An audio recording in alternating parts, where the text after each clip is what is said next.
Welcome and welcome back, everybody, to the OK Grognard Show. Today is Wednesday, January 22nd, 2025. It's just after 10 a.m. Central in beautiful Lake Geneva, Wisconsin. And we're going to start a new series in this new year, focusing on the first edition Advanced Dungeons & Dragons Dungeon Master's Guide non-player characters sections. So we're going to call this part one right off the gate there, right out of the gate, because there's no doubt this is going to be a long one. There's a number of places where they kind of are mentioned offhandedly, and then there's a whole like 6 or 7 page section on NPCs, and we'll get into all of that over the course of this and make a playlist of it eventually. We're not going to do it all in one go because it's much longer a video than we really want to put in to any given time. It'll be something you can watch piecemeal. And let me see what's going on here. Oh, yeah. Up toward the front on page 11 of the DMG, in the Generation of Ability Scores section, there is a short non-player character side note, essentially, where it says non-player characters. You should, of course, set the ability scores of those NPCs you will use as parts of the milieu, particularly those of high level and power. Scores for high level NPCs must be high. How else could these figures have risen so high? Determine the ability scores of other non-player characters as follows. General characters, roll 3d6 for each ability as usual, but use average scoring to consider any 1 as a 3 and any 6 as a 4. So you're kind of pushing toward the middle of the bell curve on ability scores for just general NPC characters. Special characters, including henchmen, roll 3d6 as for general characters, but allow the full range, 3 to 18, except in the ability or abilities which are germane to his or her profession, strength for fighters, etc. For all such abilities, either use one of the determination method used for player characters, or add +1 to each die of the 3 rolled, which scores under 6.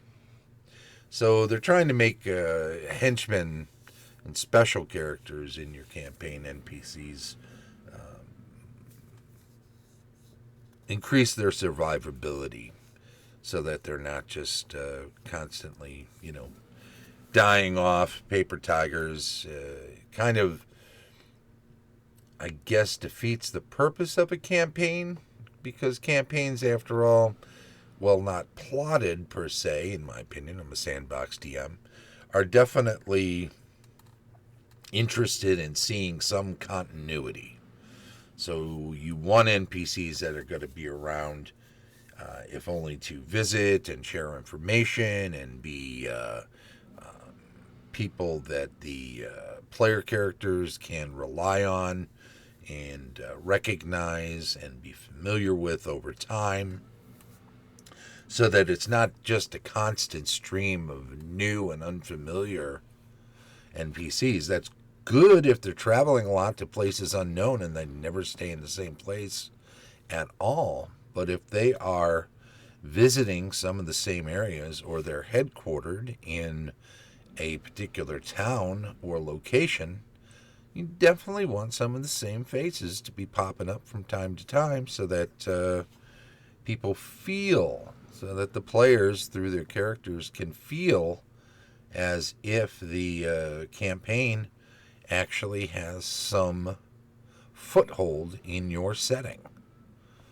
As if it's, I don't want to say is more like the real world, where you do tend to run into the same people if you frequent the same locations all the time, but rather that at least they're more comfortable because they're not living in these skins of these characters 24/7. They're player characters. So you can actually cheat and allow it to be more often for them to run into these same characters or for them to pop up, and even have them seek out the player characters from time to time. Hey, I heard something you might want to know about.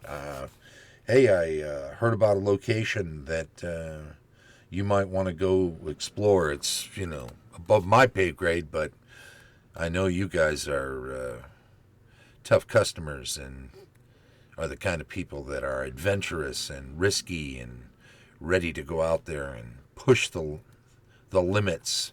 So, this might be up your alley. Why would they hear news? Why would they get a lot of information along those lines unless they were actually people that were pretty well known throughout the community too? Sure, there's the old adventurers notice board in the center of town if it's a pretty busy place and there are a lot of places to explore in the nearby area. Something like that might be possible.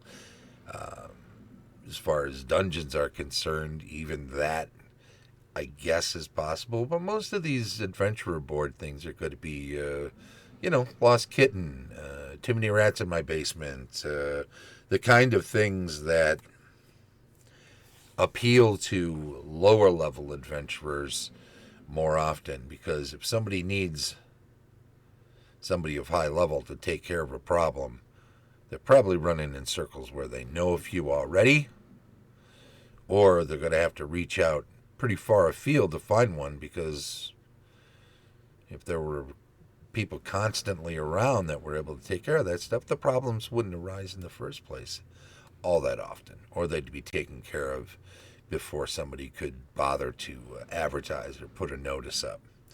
Any event, that's a way of dealing with NPCs and adventures and that sort of thing. I'm going to cut this one short. This is just at section 11. Don't forget, there will be more stuff there on page 100 where that non-player characters section starts.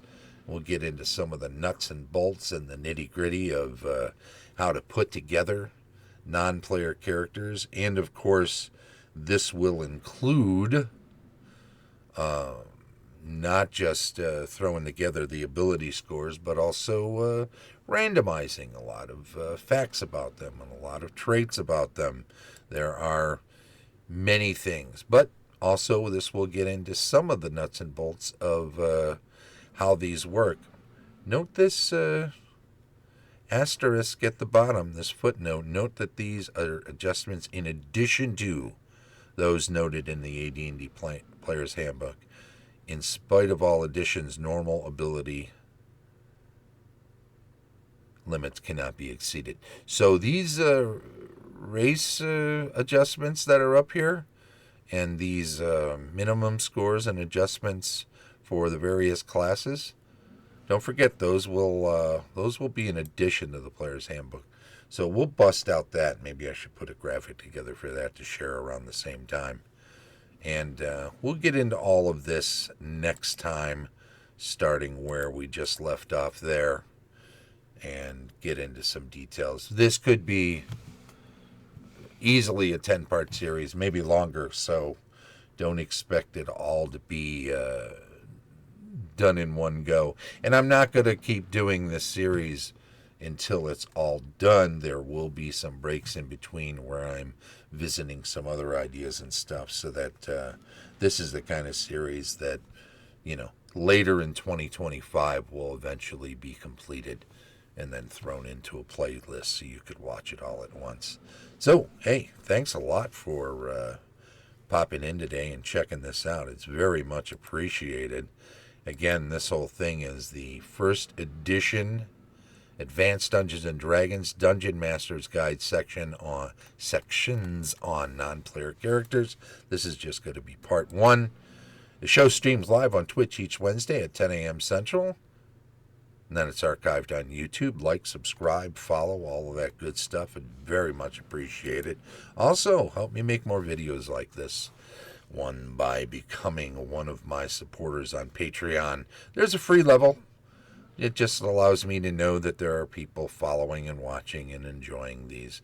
Tom Tullis of Fat Dragon Games is one of my Patreon supporters. So is Carlos Lysing of Castle Entertainment, Heath Farndon of the AD&D 20, the illustrious Dave O'Brien, Heidi and Eric Gygax Garland of Gaxland, Vince Ragusa, a.k.a. the Vince himself, unauthorized user, and as always, Shane Bradley, DM Extraordinaire. This has been the OK Grognard Show from beautiful Lake Geneva, Wisconsin. Bye-bye.